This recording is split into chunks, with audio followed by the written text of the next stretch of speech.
Why is movement medicine?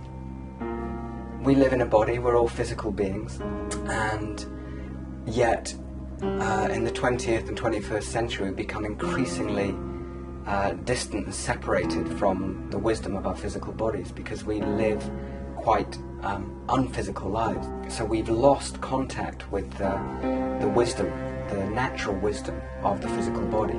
So when we move consciously, when we say, okay, now I'm going to put myself on a dance floor and I'm going to pay attention to my movement, then what happens is it's like we switch on. It's as if a light switches on inside us, and we see that time and time again on the dance floor.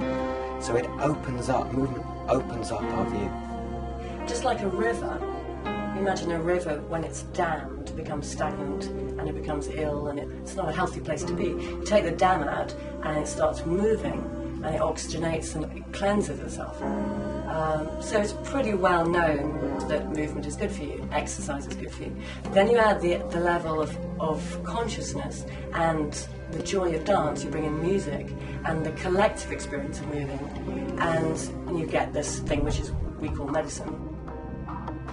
Inside every body there is a dancer, and when you give your physical body back to the dancer inside you, and that dancer is listening to the spirit of the dance and to the rhythm, and you are surrendered to where that dancer wants to express, the whole world opens up. It's our experience that people that come into the dance, onto our dance floors, even though at the beginning they may feel, oh, I can't do this, I've got two left feet, I'm inept, I'm clumsy, within a few minutes, or normally about half an hour, of realising that one, people aren't looking at you, people aren't judging you, two, there's a whole range of people in that room, including people that look fantastically confident and competent and brilliant dancers, and then there's other people that obviously are just beginning. And it's absolutely fine, we're all in this together.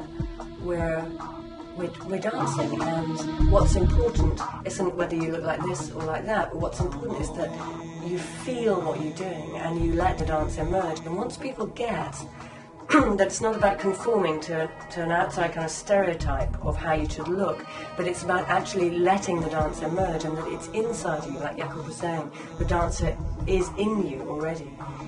And once people have made that connection with the dancer inside and begun to trust it, the dance just starts to emerge. And it's this incredible interplay of autonomy on the one hand, and freedom, that everyone's following their own truths and connected to their own truths and their own evolving moment of what's happening in the dance. And we're connected to the wider field. And when a critical mass of the dancers get this, something starts happening that's bigger than all of us, and it's profoundly satisfying. Dance is the tool that is, it's an answer to the yearning for spiritual connection without necessarily being connected to a religion, but it's a non-religious answer to the spiritual impulse that a lot of human beings have. So I think by working with movement medicine, what you learn is you learn tools for listening what's inside me and how can I bring it into relationship with what's outside me. How can I bring it into form through movement and into relationship? And then through bringing what's inside me into relationship with what's outside me, I become aware of what's outside me, and then the relationships that I'm having become much, much more alive and dynamic. You know, talk about what's the greatest feedback you get from people. It's seeing people blossom. It's not even what they say, it's seeing it, it's evident. Not just in how they dance, but how they walk in the room. Just this sense of people beginning to shine in who they actually are. I often feel like when we first started dancing and trying to explain to people what this was about, people would say to us, oh, you mean it's like that kind of stuff where you pretend to be trees? And we go, no, it's much, much deeper than that. But actually, over the years, we've realised that, yeah, they're right. I feel like a tree. I feel deep-rooted. I feel strong and fluid in my trunk. I feel opened up to the sky.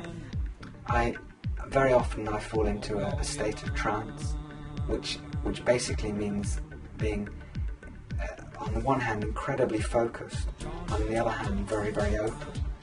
I feel like an empty bowl. to receive inspiration.